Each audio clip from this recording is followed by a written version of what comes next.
Hello, friends. Rain We're back. Candy, 8:21. We're back. How you doing, We're Suze? back. Oh, I mean, I've seen better days. Me too. What's up with it? What's up with us? I don't know. Is it us? Is it sometimes there are seasons. Once my mom said this to me, and it really did help. She said, not every year is going to be your best year. Oh, no. And she's like, 1 year of your life is going to be the worst year. Ugh! Right? Sally! And I was like, okay, check. Yeah, we know that she's not wrong. She's not wrong, and it's like, and then I have to remind myself that there are these, when we go through changes, or not just me and what I'm going through, but like anybody, there's the situation, and then just like an earthquake, there are these aftershocks that happen, where there's these little like That's ripples of where you can even have something happen, recover from it. It's in a way kind of like PTSD stuff, but where you just have, but not as diagnosable or as intense, where you just get this little aftershock after the big event. Yeah, I'm sick of it. Me too. It's really hard. Usually I'm the one dishing out the good advice, but like, I feel like I've been having to just kind of like, give it to myself a little bit and be the most gentle and kind and loving to myself. And tell you what, best advice ever, and it's always the thing I end on, like whenever I'm like, oh, I don't know what to do. Blah. It's the Serenity prayer. Susie, you're right. It's a secret. It's it. It covers everything. Because God grant me the serenity to accept the things to change the things I can, accept the things you can't, and the wisdom to know the difference. To know the difference. If you can do that, you have figured out the secret to life. And there is that so third much. step's real hard. Yeah, there's so much that goes into that. Accepting the things you cannot change. That is such a bigger category than we think it is. Yeah, I mean, it is distilled down. It is. But, yeah. But it is true. There's so much that we don't have control over, we can't change. But those are the things that we tend to be the most like, I can't like,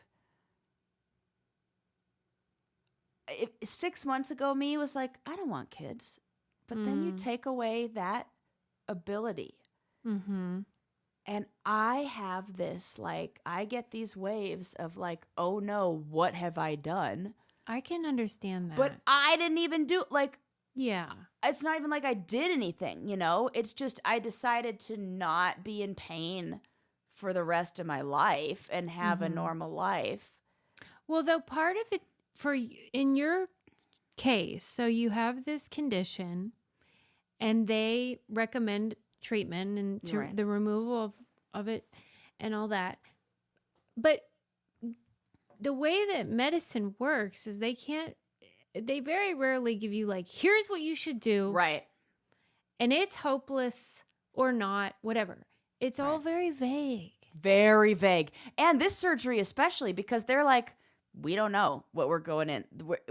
It could be everywhere. It was like the worst surprise party waking up from that surgery. The worst. And I was like, what did they take?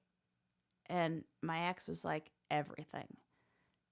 Are you serious? Is that like the way the conversation? Yeah. Yes. He said all of it.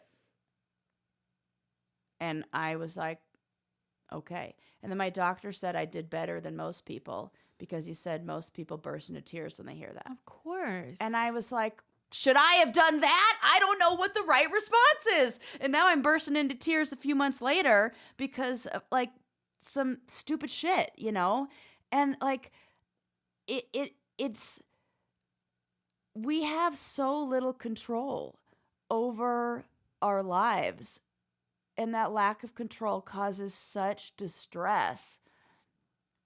But it's like that we got to use that serenity prayer. We got to accept those things. But man, if it isn't so hard to get to that place, because I feel like we are taught to believe that so much in our life is in our control. Mm-hmm.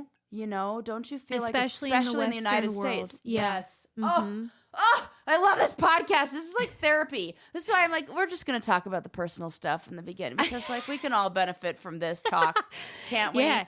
Be careful what you wish for, listeners. Yeah, you wanted this. You asked for this. This is why we're here. But it is so hard. We're like sold this like you can do it. You have the power to change. Just think it's a positive. meritocracy. There's all this, mythology about life and like pull yourself up by your bootstraps, all that stuff. I keep hearing that word meritocracy. What does that mean? It means I could that Google the it, people but I'm that just going to ask succeed, Susie. the people that succeed have earned it. It's merit. It's based on merit. I see. Yeah. Meritocracy. That makes sense. And it is a complete lie, and it does not account at all for all the things we're talking about. Your race, where you're born, the wealth of your family, your health lottery. It is a fucking lottery. Yeah, a lot of stuff. Endometriosis, you did 0 things to cause that. 0. Right? 0 thing. But my brain, don't you think it went through the list of it was probably this, it was probably this, it was probably this. It was like so many because my brain says maybe if we can explain this away, maybe if we can have an explanation for or point a finger who's to blame or like you did this, even if it's that's pointing a finger at myself, that is in some way more comforting. Yeah. Than having to accept that this is the roll of the fucking dice and this is the hand you were dealt. Yeah. And so many of those things have gone in our favor. Being born in the United States, right. Being white in a right. white supremacist world. Yes. Different parts of our familial life or our health or whatever have been so lucky. Yeah.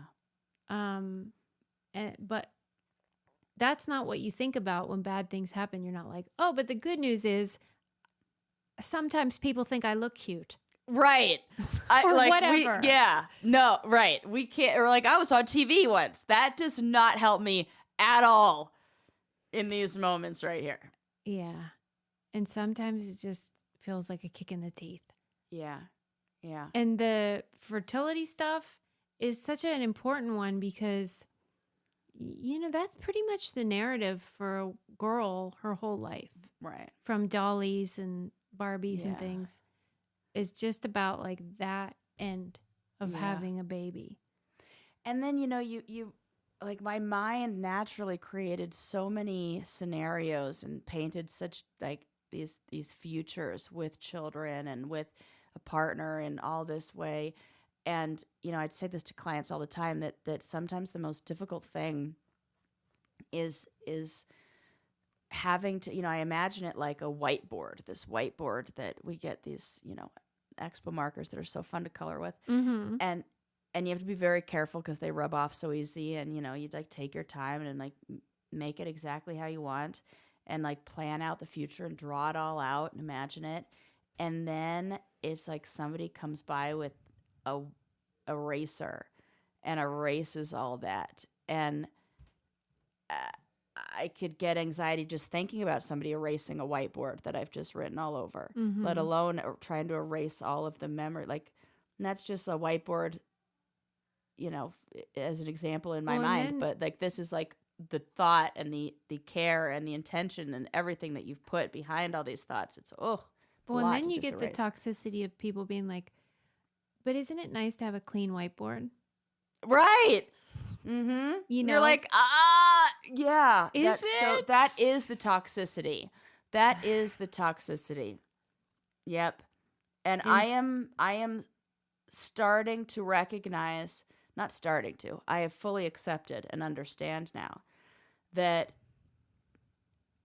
being optimistic is fine and wonderful, but toxic positivity is not helpful to anybody.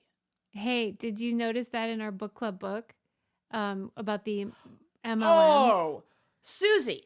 Yeah. I fucking love that book. It was that so good. book was so good. You are the best at picking books that go together, like our themes, the MLM theme, and that. It was so interesting to learn about how white supremacy played a role in that, how toxic positivity is something that we're all like, it is fascinating, and it is so true, and it's so dangerous. And we in the Western culture here are those messages are they're everywhere. They are everywhere, and it is doing way more damage. So I don't know. I'm sorry that you're having to deal with all this, especially about like fertility. And I don't know the answer. Yeah, I just know I'm sorry.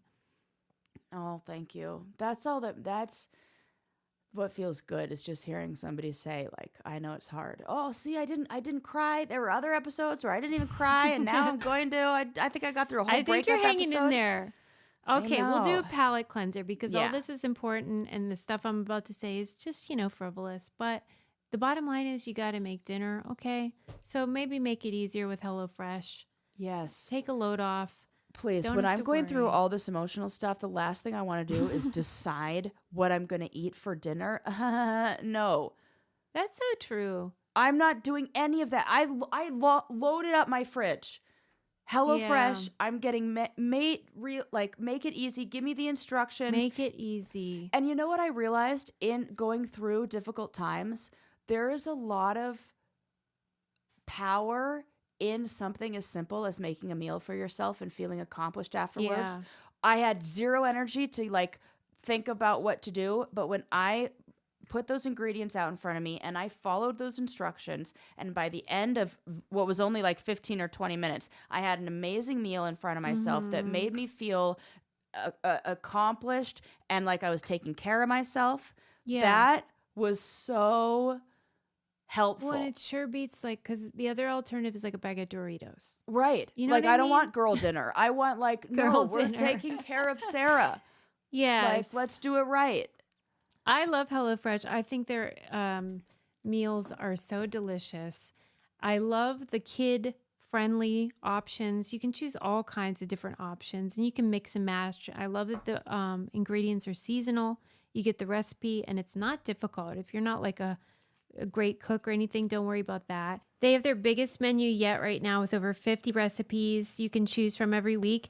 And you know what's cool? If you're going away on vacation, you can adjust your address and have the food shipped to where you're staying. So if you have one of those places where you have a kitchen and you can make your own meals, how cool is that? And then they have the Taste of Summer series. There's Old Bay shrimp and sausage, all these delicious summery recipes. You will freaking love it. And they have a great deal for you this month. Go to HelloFresh.com/BrainCandyApps for free appetizers for life. 1 appetizer item per box while subscription is active. That's free appetizers for life at HelloFresh.com/BrainCandyApps. Number 1, meal kit. We love it. Sarah's number 1 meal kit. I love you. I'm here for you. The Brainiacs are here for you. I know. I love our book club meetings where we just get to talk about everything and feel trash supported. Your exes if I have anything to do with it. You have anything to do with it. That's right. We got a lot of signups last month. I love that. And I welcome you all, because that's where the good stuff happens. Yeah. There's nothing that encourages me or makes me more comfortable telling all. Yes, candid. It's a paywall. Yeah, right. Well, and they really honor it too. They are the nice. best. It was oh my gosh. Because half of them are fucking therapists anyway. So they're all we honor confidentiality, even though you didn't sign anything. We're all gonna, and we could just talk in there and be ourselves. It is a safe space. So unless you're one of Sarah's exes, where it is not safe at all. In which case, no one is safe. That is so true. So anyway, join the Candy Club. Yeah, but you know what? They did it to themselves, so. That's right. Right. I'm an ambassador of the truth is what I am. Right. I don't know what to tell you. Right. Okay, well, I do know what to tell you. I have some interesting stories. Okay, this is fascinating. This is something that I could spend the whole rest of the episode unpacking. So we have a dilemma, if you will, so a good example is the nuclear reaction sites like Chernobyl. Yeah. Where here you have a serious, catastrophic emergency that took place. Yeah. Or like situation that happened with devastating consequences. Radioactive material that is still radioactive for thousands of years. How do you warn future generations about the dangers of stuff that could be where people are trying to build or settle, etc.? So who are we having to tell? Well, like an example, like where this idea kind of comes from, or what you can look at for this idea in Japan, like they've had tsunamis in Japan forever. Yeah. So Japan has created a system to warn future generations about tsunami dangers. And way back in the 1400s, there were these huge stones. They're these Japanese, they call them tsunami stones of Japan, where they have like carved into it information. Like in 1933, they carved into it, high dwellings are the peace and harmony of our descendants. Remember the calamity of great tsunamis. Do not build any homes above this point. That was so nice of them. Well, okay, so it's something that on surface level you'd be like, oh yeah, just write a message in a card. People will see it centuries later. Or you just like tell each other, you know, like my kid, and then.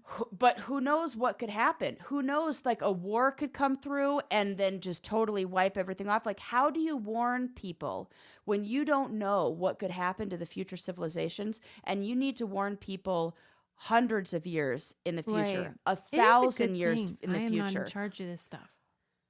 Well, yeah, it is a good thing. And don't worry, they have people who are in charge of this stuff. So researchers and historians and futurists have been trying to provide these long-term warnings across generations that are effective in preventing construction, really, in areas that are dangerous for people to live and where they've had disasters. Because sometimes it'll be hundreds of years before a volcano erupts or something, and you're like, I don't know. Idea. There's no history. And who knows what could happen? I mean, there could be some sort of devastating accident, something that, like, I don't know, wipes out a whole population there, and then there's no information left. So what ideas are they coming up with? Okay, I'm so glad you asked. These ideas are fascinating. So futurists are a fascinating breed. They are. You have to think of things that nobody's thought of. And where you even start with that is, I don't even know where to start. But nations and big world leaders have recognized that this is an important thing to do and have put together committees and teams to do this. In 1993, there was something called the Sandia National Laboratories Report. And this one is extra hilarious to me. Now, these are the top minds that they put together who are like, I want to say this for all of my next ideas. They came to these guys who are like, the future, the best. Keep in mind, we asked the best people. Oh, God. Okay? So, and it only gets better the more we unpack this. As I told you, I can do a whole episode on just this alone. Okay, so that Sandia National Laboratories 1993 report, they proposed making landscapes look menacing to deter future generations. So their designs included things like foreboding rubble and spikes jutting out of hazardous areas. What I pictured. Right? I'm like, how many of us have watched that sci-fi film that's like that big like black obelisk or something with all like the spikes and like and that would be that they say if we produce this landscape that looks really terrifying. Sure. Then maybe people will go, oh, I don't want to build here. And so they suggested that using what they call a black hole landscaping. So that's a black masonry slab absorbing heat, making the area inhabitable and uncomfortable. I mean, I don't have a better idea. Oh, the futurists do. So I'm going to get to that. Okay. But So some of the messages, they also said we need messaging. So just like the Japanese tsunami rocks, they're like, we got to write some messaging on there. And they have to think of ways to find a language that things can be translated well, like simple enough words, but also to convey a message. Right, because like my dumbass, when I'm like, why do we need to preserve these languages? And people are messaging like, it's kind of important. Yeah, right. And you have to be like, be firm, but also not like scare people away. And there's I think it's one of those things where it's like asking somebody to describe a color, where it's like, you know, the feeling or the vibe, but you couldn't describe, like how to actually put this into words is difficult. So here are some of the messages that they proposed. Okay. This place is a message, and part of it, a system of messages. Pay attention to it. Oh, Lord. I know. I'm like, what are we doing here? This what sounds are more we like a game of Catan, where like you're like like, you know, or like some sort of like mythical quest. Like, am I playing Dungeons and Dragons, or am I like prepping for the future? Okay, so a naysayer, or sort of like a skeptic, would say like, maybe we should just focus. Like, the odds of this all existing in a few hundred years. I think a lot of us are like, you're being optimistic. And so why don't we focus on today? Like, why? You know what I mean? Like, what's the argument for even doing this? We're more concerned about this. I think the futurists are going to be very upset that they got a degree in futurism when you're like, why don't we focus on today? There is no They're future. Like, that's not what I got a degree in. I didn't get a degree in todayism. Well, I guess I just want them to defend the position. But all right, let's just say let's just give it to them. I mean, but like, okay, let's take Chernobyl. Say something happens where World War III breaks out, and Russia is just unrecognizable in certain ways. Yeah. And now and then you also lose the infrastructure and maybe I'm assuming Russia didn't win in this situation. But okay. Again, optimistic. Again, and now you've like lost the infrastructure and like the people who are responsible for, I don't know, limiting access to those areas or containing those places. And that just becomes like abandoned and like rubble. And then 200 years go by. Yeah. And maybe we don't have like, I don't know, something's happened where some fucking solar flare has scrambled all of the ability for internet to work. And so people can't go look up and find the history of like this site. And so the people would say, what happened here? Yeah. You know, they'd arrive and they'd just see desolation, but not know why. Well, now Chernobyl doesn't look like desolation. It looks like nature has taken over. It's kind of it's looking like that because that's what happens. And now it looks like you would never know. You would never know. Right. It looks like that in Detroit too. All these areas now. Enough time has passed where like the bears moved back in. What do you mean Detroit? What happened there? Oh well, there were areas of Detroit that were just abandoned and were like what the hell is that name that they did the Eminem 6 Mile, like that 8 Mile. 8 Mile, 6 Mile. Oh my God, that's 2 miles down. I'm sorry to interrupt, but somebody sent us this video of Kid Rock talking about how black ladies tend to misname him and be like, "Hey, Chris Rock." And everyone was saying how you would do this. I would 100% do that. But anyway, 8 Mile. What about it? What happened there? For a long time, a lot of the buildings and a lot of the homes were abandoned. Right. And became like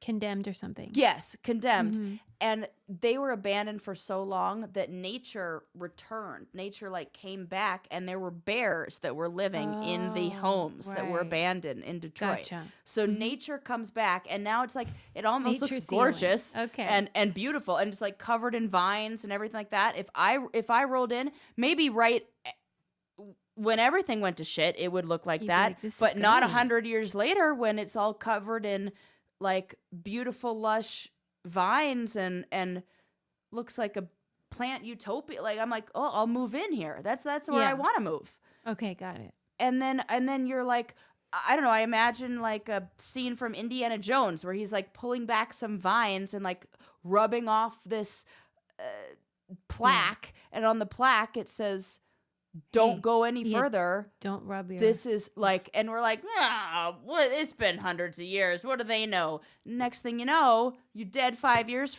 later from radiation poisoning. Isn't it interesting that the language that they came up with looks so much or sounds so much like some of the language used to maybe warn us that past civilizations have used, and maybe we didn't listen so well? Yeah. Or even just what we say to like our girlfriend who's dating someone, we're like, no, dangerous energy. Like it's universal, right? Bad vibes. Red the vibes flag. are off with this one. Yes. Yeah, vibes are off. Vibes are off. Yep. I feel like that's a good one. Vibrations are, Okay, you know what? That is kind of universal. Like vibes are off. Yeah. Because we can all understand. Like you play a tone that music could do, like a tone that's good, tones dissonance. are bad. Dissonance. Yeah. If it doesn't feel right, it ain't right. That's what I would put on the sign. Yeah, right. That is a good point because music is also like something that transcends time and space. Yep. I love this. We're like practically futurists. I mean, basically, that's what half the show is. Do you mind if I like go back to real Earth right now? Yeah. Go ahead. Listen, shit happens. Am I right? And same with my cats. Shit happens, and I don't want to scoop it. I don't want to smell it.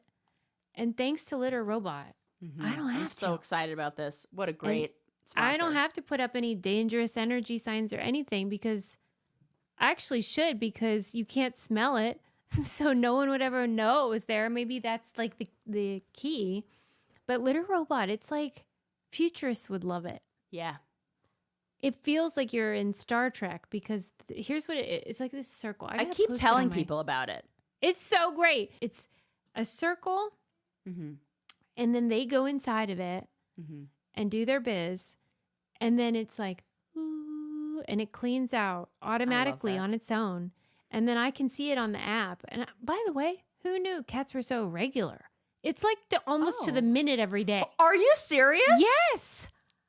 I had no idea. Are you jealous or what? Yes. I knew it. I wish that they could teach me about that.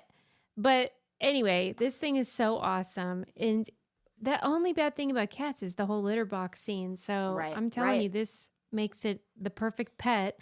So as a special offer to our listeners of the show, go to stopscooping.com/braincandy and enter promo code braincandy to save an extra $50 on any Litter Robot bundle. That's an extra $50 on any Litter Robot bundle at stopscooping.com/braincandy and enter promo code braincandy at checkout. Stopscooping.com/braincandy and enter promo code braincandy. Yes. Okay, I love this because cats is also going to be involved in this story. Or cats are involved in this story. Okay. So there was also, in addition to this group that was this Scandia National Laboratories in 1993, in the 1980s, there was a group of experts that was formed, and I don't know who formed this group, but they are called the Atomic Priesthood.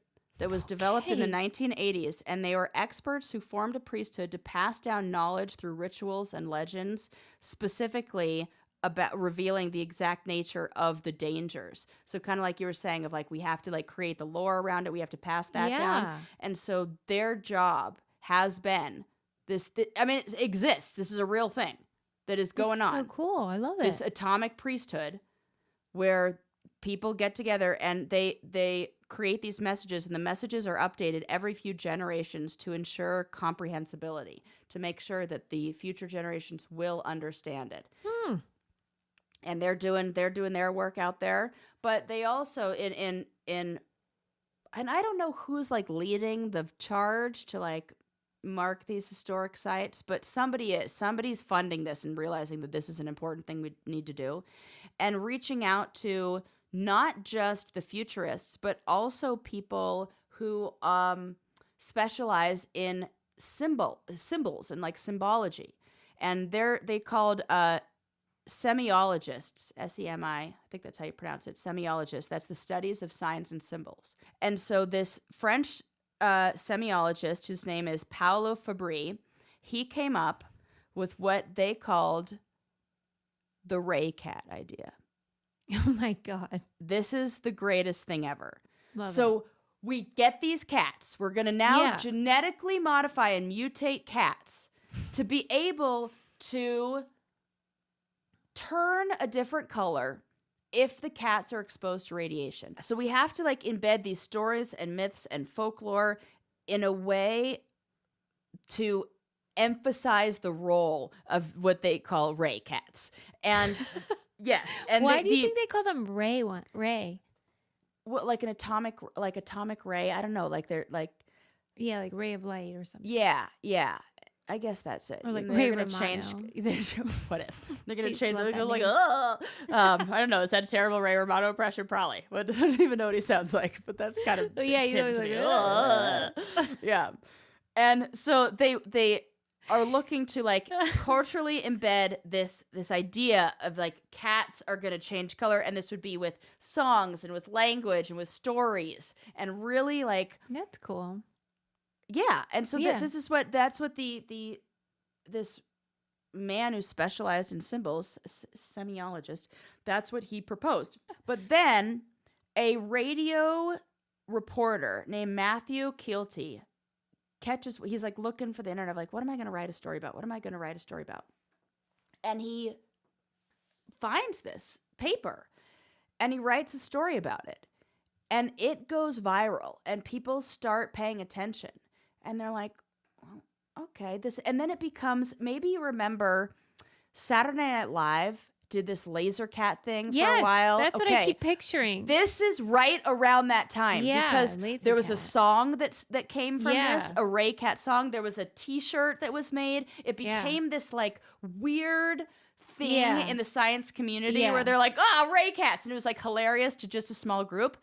And so a biologist I want to say he was at Stanford at the time. I can't remember what school, but his name's Kevin Chen. He was like, wait a sec, we can do this. Yeah. And so Kevin Chen gets his team together, and they start with because he's like, well, all we have to do is we have to find the bacteria that reacts to radioactivity. So they need to find something. They have to introduce and they have to find first this bacteria that will change color, a very simple organism that will respond to radioactivity. And I'm acting they like already this is have easy. this. I'm like, yeah. I know that. Yeah, I already know that. Next, what's the next thing? And so they found that in jellyfish. They found that this gene existed in jellyfish. So now they've taken the gene from the jellyfish, and then they're able to grow that and like slowly over time introducing different species, like genetically modify and bring out these traits. So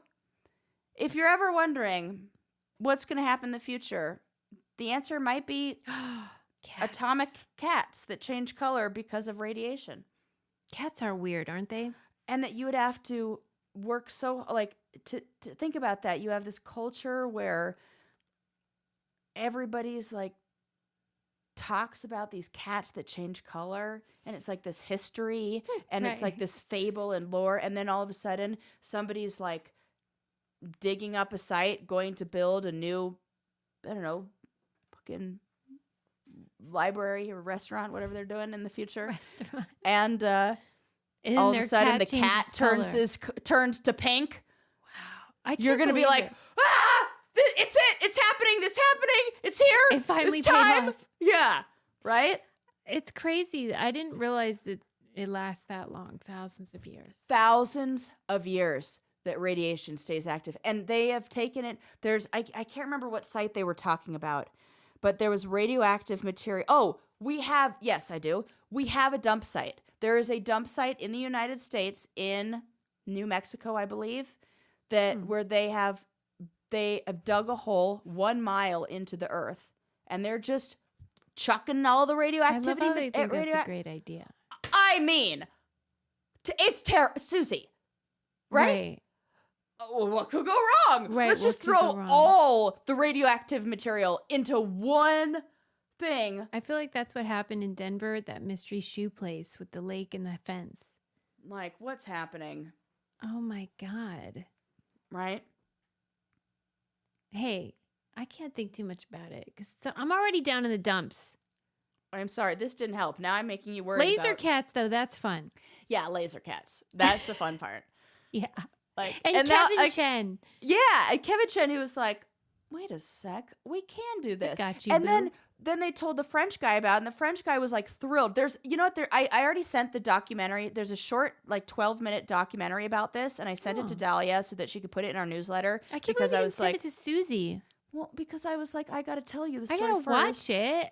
It's really cool. And what's really cute is like, oh, I thought it's cute. They tell the French guy like, hey, look at what's happened because of that. And he's like, this is exactly what I wanted to happen. He's like, this is what I was hoping. Good for him. He's like, I was hoping that it wasn't going to be the solution. I recognize that mine's just a concept and idea, but my hope is that my concept and idea can spark imagination and creativity and curiosity in future people who are studying this. He probably feels really gratified. And he seemed like such a sweet old man. Like he was he's like old. Yeah, right, he's probably 70s, 80s, 80s. He's been waiting his whole life for this kind cool and just like in his French countryside, like picking peaches off of his like peach orchard. I don't know, some bullshit like that, but awesome and adorable. Probably radioactive or something. I don't know. I don't know if they have a peach flavor, but I do know they're delicious mosh bars. I know that they have a plant-based line, and I know that they are delicious, and all the flavors I've had are great, but I don't know that I've ever had peach. I'll have to ask them. But mosh bars are fantastic. We keep them on hand all the time. We've been taking them on our little fishing hikes we've been going on and having so much fun. They're so great. They have 12 grams of protein, which, as you know, as a Pump Club member, yes, I'm always trying to get more protein, and sometimes it's hard. And it also has ashwagandha, lion's mane, collagen, omega-3s. I just love them. They're so convenient. Plant-based protein bars. Awesome. Do not sleep on the lemon. Oh, the lemon is the best one. It's so funny because when you get the variety pack, it's always the last one. That's what suckers. That's what I did. I saved it till the very end because I was like, nobody wants the lemon. Nobody wants lemon. And then I ate it. And it's then like a lemon bar. I reordered. I went out. Yes, it is. And I went out and I reordered just a box of just the lemons. I ordered 2 boxes of them. See? Yeah. Sleeper hit is what that is. Sleeper hit. It is so freaking good. It feels like it's like, and the perfect camping breakfast. That's what I'm saying. Perfect. And I should expect nothing less from the son of Arnold, Patrick Schwarzenegger. We love mosh bars. If you want to find ways to give back, because they give back, they are supporting women's research for Alzheimer's, which I love, the women's Alzheimer movement. If you want to find ways to give back to others and fuel your body and brain, mosh bars are the perfect choice for you. Head to moshlife.com/braincandy to save 20% off, plus free shipping on either the bestsellers trial pack or the new plant-based trial pack. That's 20% off plus free shipping on either the bestsellers or plant-based trial pack at moshlife.com/braincandy. Thank you, Mosh, for sponsoring this episode. I love you guys. Yes, we do. Okay, we talked about Ray cats. Talked about that. It is very funny. And now I'm going to think about, every time I think about laser cats, I'm going to be like, don't fucking joke about those cats. Yeah, They're like, our this is future. serious, They're going to save us everybody. all. Yeah. The Ray cats will save us all. Okay. This is another story I want to discuss. Have you heard about the term or concept of friendship marriages? Ugh. No, I guess not. Why are you already mad? Maybe a little. I don't know. I'm mad at all these. I was with someone this weekend who's in a polyamorous relationship, and I was so annoyed. Who the fuck are you hanging out with in a polyamorous? Well, it was like their brother. Okay, I'm like, Susie, I know you're. You tell me nothing. this person's brother, and I was just like, I wanted to be really cool about it, like a young person would be. Yeah. And I started that way. I was like, yeah, who cares? I mean, Yeah, it doesn't matter to me, whatever floats your boat. And but then the more details I learned, the more annoyed I got, because it's like a married couple, and then they have this man, and then he's proposed to the lady, and I'm like, what are people doing? I think this might be the opposite of that. Oh, okay. What is this? Okay. You're just friends, you don't bang? Sort of, yeah. So in Japan, this is becoming more and more popular with Japanese youngsters, so this article called them, and already I'm like, who wrote this? An 80-year-old man? Youngsters? Did Susie write this? That word. Right, yeah, did Susie write this? So it says they're ditching traditional marriages for this new trend that they call friendship marriages. And I'm having a hard time understanding the things that separate the friendship marriages. They're also known as Tomodachi Kikon. Yeah, just joking. No. Tomodachi Kikon. They're a type of marriage where individuals marry for practical reasons rather than romantic love. So the arrangements, they look at how you're compatible instead of are you in love. And to me, I'm like, that just sounds like a marriage in your 40s. That's for real. That's like same thing. That's okay, because I don't, and I looked at 4 different articles plus about this to see like what am I missing here? And so the articles talk about how what men are into this idea, by the way. Gay men? I think that is another thing I was thinking. People? I was thinking that maybe so there's a lot of pressure from a bunch of different reasons. There's financial stability, social status, fulfillment of family or societal expectations for people to get married. And some people just want to avoid the social stigma of being single or want to meet family pressures to get married. There's a lot of family pressures to get married. And they don't want, as this article puts it, the emotional complexities of a romantic relationship.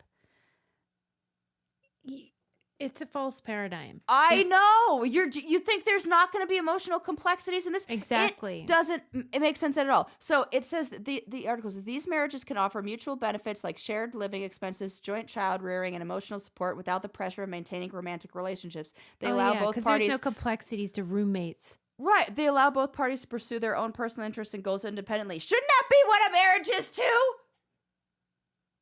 Exactly. I was like, that is my definition of what I'd want in a marriage. I would want a marriage that allows both parties to pursue their own goals and interests independently. And then it says, what are the agreement terms? So couples in friendship marriages often establish clear agreements about relationship dynamics, including financial arrangements, living conditions, and boundaries regarding romantic or sexual relationships outside the marriage. Again, that sounds like a marriage. Yeah, these people are delusional. What is the difference? And so the other thing, so then it goes on to talk about how these are legally recognized in the same ways as romantic marriages. And then I'm like, who's announcing Who's to say? Yeah, who's the one saying, just so you know, this is just so you know, we're not banging everybody. Right, like that. And then the part where I was like, okay, now I don't even know what you're talking about. They said that the couples also can bring children into the situation. And this is like, I'm hearing a lot about this, like where friends will agree to like co-parent. Yeah. Is that what we're talking about? I think that is what we're talking about. I think that might be it. It's like we just agree that like, look, I have never said this with any of my male friends, but I have multiple deals going with my female friends. Yeah, where that'd I'm like, be fine. Here's the deal.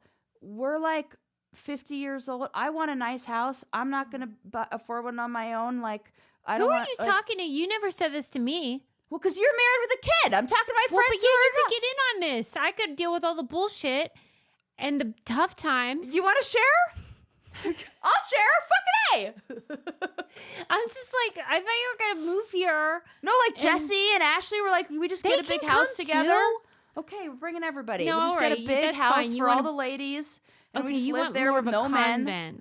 Or Yeah. Like you want no men. I get that. That's fair. That's fair. I made Didn't my start bed. like that. Yeah, you have to lie in it, Susie.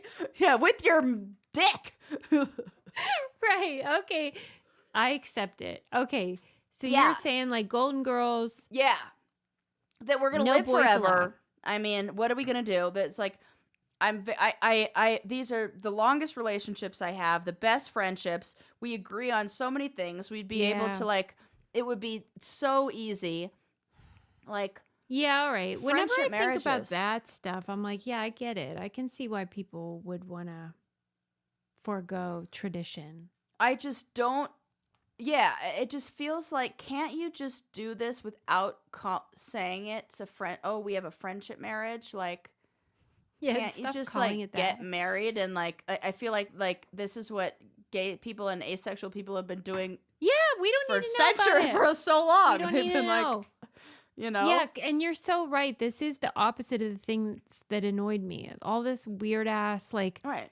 polyamorous, like banging everybody and whatever. This is the opposite of that. This is just like let's just work it out on civilized. paper and agree that like This is a business arrangement. right, and the best marriages are like business arrangements in a way. Like, yes, of course the love is there, but you have to have like it's I know people are not going to like when I say this, and they're going to be like, well, it's about love, love.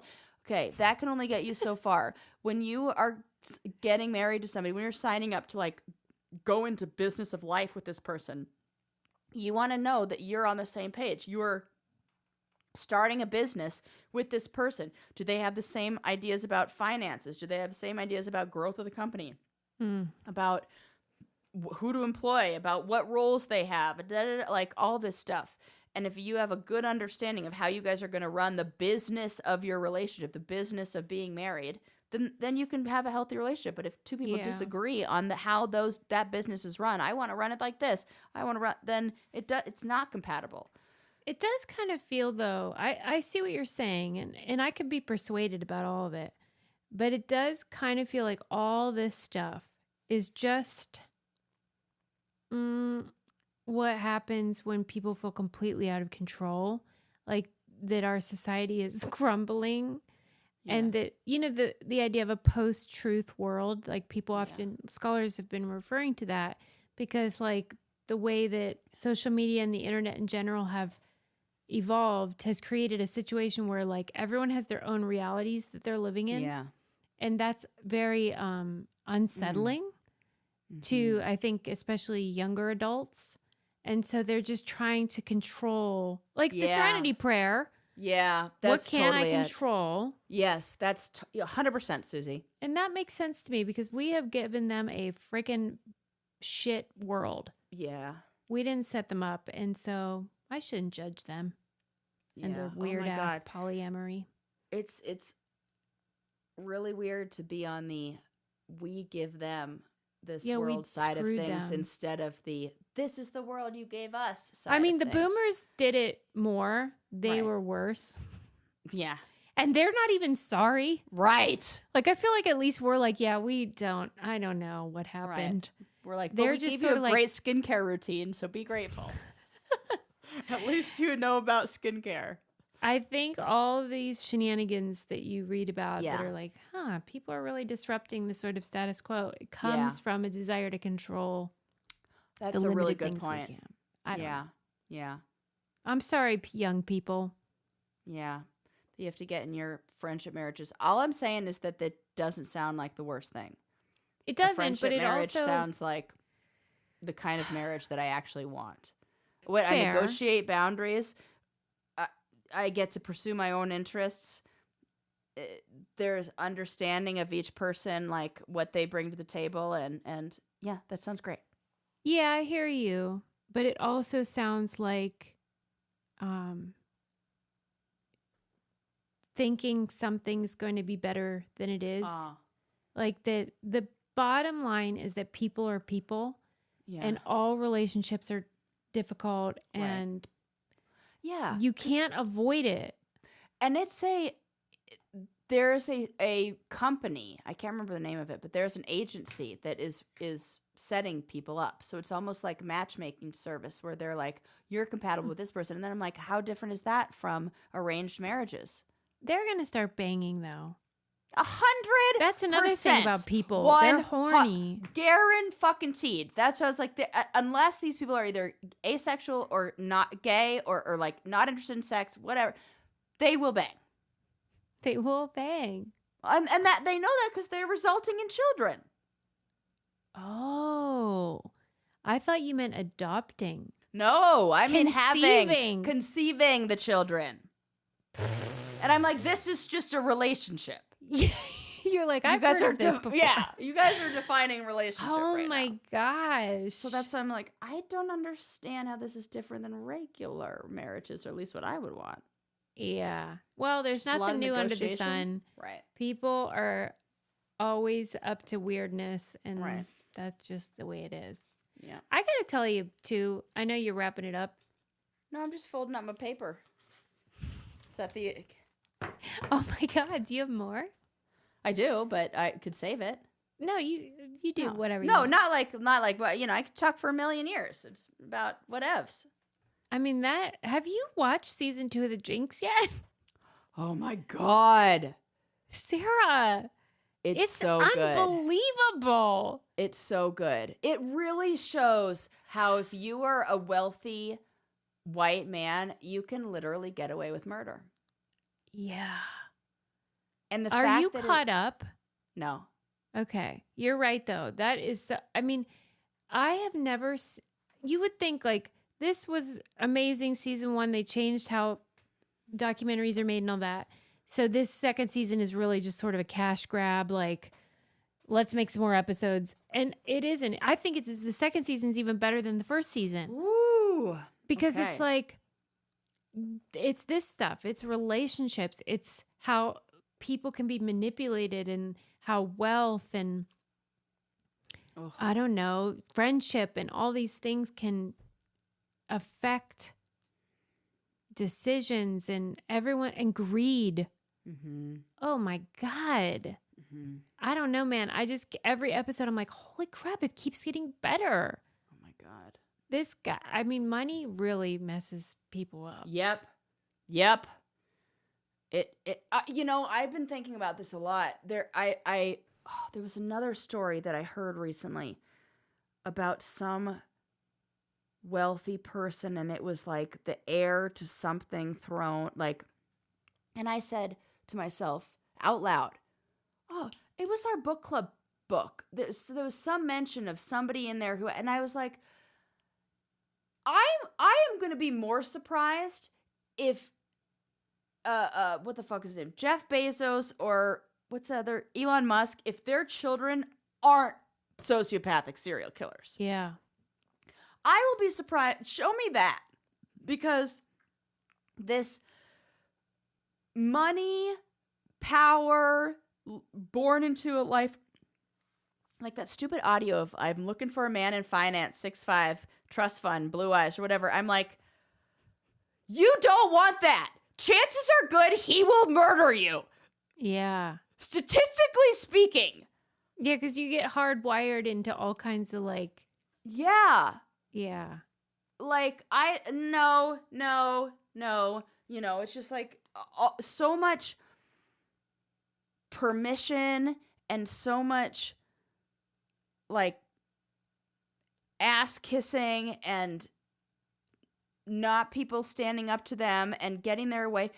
I've just like had it with like nepotism and all that. And then after I saw fucking Kanye West's daughter embarrassing anyone who's ever been in musical theater as her What'd performance. She say? Susie. You didn't see a clip from this? No. She did at the LA Bowl. She was Simba in a musical production of The Lion King. That girl cannot sing one fucking note. And I am not under exaggerating. I am not being I'm not being over dramatic about this. She's so bad. I couldn't watch it. It's painful to watch. It's painful. And it was like, came and was like, Kanye came in there, or whoever said, I want my daughter to be Simba in The Lion King, and she didn't know how to dance. She didn't know where to go, any of the stage cues. It was the worst. It was so bad. And I was I was like, I feel like gross. This is my hot take for today. Yeah. I feel like inheritance should be illegal. Yeah, yeah. You know of what? any kind, I like that. even $5. I like that. I think every person should have to just start fresh. Yeah, Yeah. You know what? You don't get it. And you know what? That would change people's yeah. Let's like make that. No, Gary Goldman you don't get does to do this that. bit about how like people argue against welfare, saying like, oh, people will like feel entitled to these benefits without having earned it, and and then he makes, of course, the connection of like how that's literally how every rich family has operated, and how they inherit all this money for having done nothing. It's a lottery, and that we act like they deserve that, and that's fine. Hate it.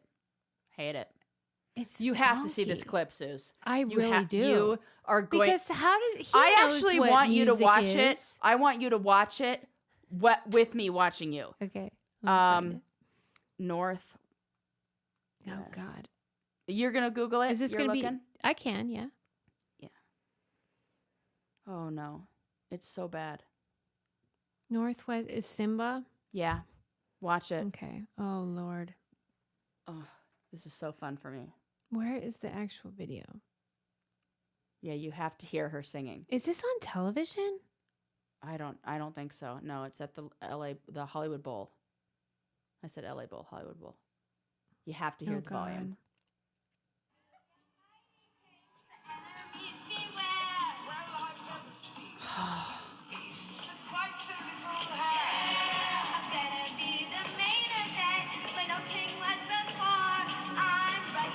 Oh man.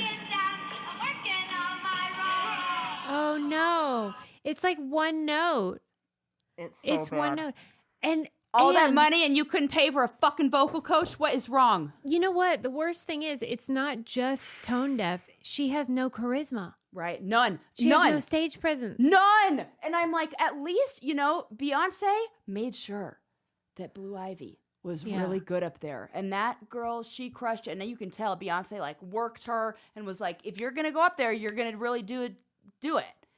People will say it's mean to trash a child. I don't care. As a child of Hollywood, I don't care. She'll be okay. She'll be fucking fine. I'm not trashing her. I'm trashing her parents.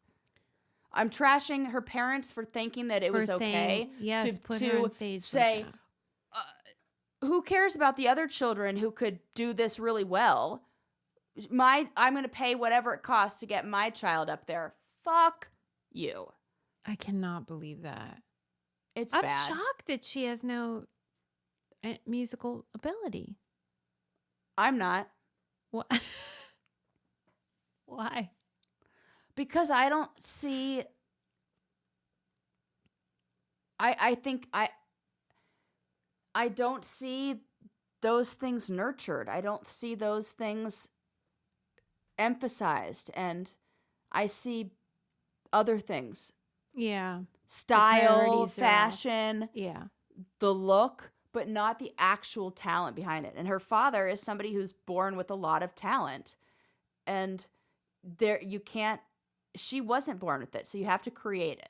And if you're not willing to put in the work to create it, then you look like a clown up there. How did you find that? It was in your feed? It's everywhere, Susie. Oh my God. I can't believe you didn't see it. I can't believe it. It's like I have to now try to avoid it because it's like you should have put that cringy. in our thread about the Whoopi Goldberg Awards. Sarah's been slipping. We have that award for the worst I've been celebrity. slipping. Okay, I'll get back. Because that would have been a contender for the day for sure. Totally. That's the winner. Oof, ugh. All right. Well, we were totally downers today. Yeah, I don't care. I really don't. I really don't. I'm in a mood. I don't even care. It's okay. But you know what? Like my mom said, not every day could be the best day. Not every episode can be our candiest episode. Some of it has to be sad brain. Sad stuff. brain. Yeah, that's It's like the opposite of toxic positivity. Sad but brain we like sometimes being crabby is fun. day. Yeah. Mm-hmm. I regret nothing. Yeah. Yeah, me neither. Me too. We're all going to die in a heap of nuclear waste, according to Sarah, unless we get laser cats. Unless we get some freaking Ray cats over here. Come on. There's something about it calling it Ray Cat. It makes me laugh. That is the real name. And the logo for it is very clever and very cute. Ray Cat. For Ray Cat. Yeah. I mean, it's really. It's very funny. Good work, everybody. If you're going to protect future generations from painful death. Yeah. Nothing wrong with that. Although you weirdos and your polyamorous, whatever. I mean, listen, if it makes you happy, fine, but I don't think it will. I really don't. Be like the Japanese and marry your friend and call it a day. Because you know how, like, when that show Sister Wives came out? Yeah. And we all agreed this isn't going to end well. No. That's different. We were that's right. not How that. Is that is not. Because that's not them marrying their friends and like no, I'm that. saying polyamory. Oh. Well. It's the same fucking thing. You think polyamory is different from sister wives? I got bad news for you. I think polyamory exists in a more equitable, like. Oh, because there can be more than one man? Yeah. And all I right, think it's more equitable. In the polygamy world, that it's a little more rooted in misogyny. Okay. Yes, patriarchy, misogyny. I get it. Yeah, thank you. Fair enough. Yeah. That is true. It is a step above. Yeah. But same problems because humans are all the same. Yeah. All right. Yeah, more people, more problems. Hey, Northwest, don't quit your day job. Or do if that is it. I don't. Yeah. Or do if that's it. I don't know. All right. Well, thanks everybody for hanging with us. And please use our codes because, listen, do you really think we could get other jobs? No, I cried too much at this one. I can't go to a regular job. But like, can you imagine people? So use our codes, join our club, and we'll see you on the next one. Bye.